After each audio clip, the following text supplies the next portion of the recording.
This week at the state legislature, it's all about budgets. For those of you who may not know, there's usually 3 budgets to start with.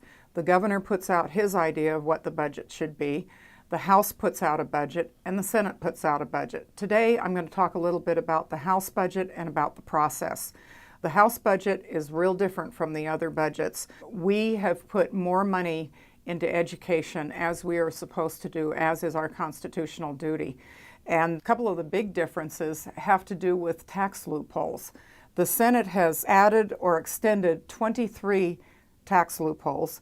The House proposes to close 4 in order to create the money to fund our educational system, to create more quality education for our kids, as the court has asked us to do and as we have decided in a bipartisan way over the years that we should do.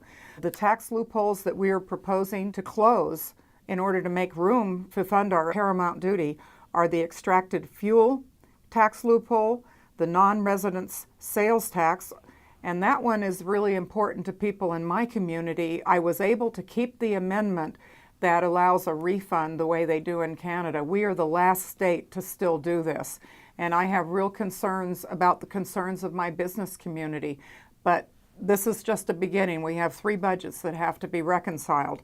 There's a sales tax on bottled water that we could close the exemption on. We are the last state in the union to not tax bottled water.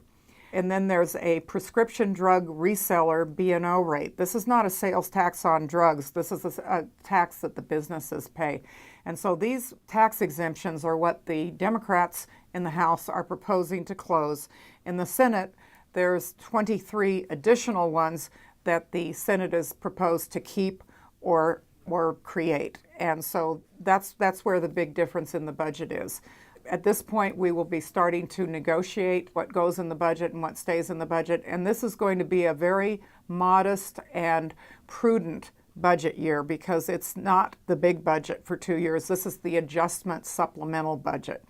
And so what we are trying to do is look at caseloads for things that we do, look at revenue, and basically fine-tune it and respond to any emerging crises or problems. So stay tuned because I'll be reporting on more of these items as we go along.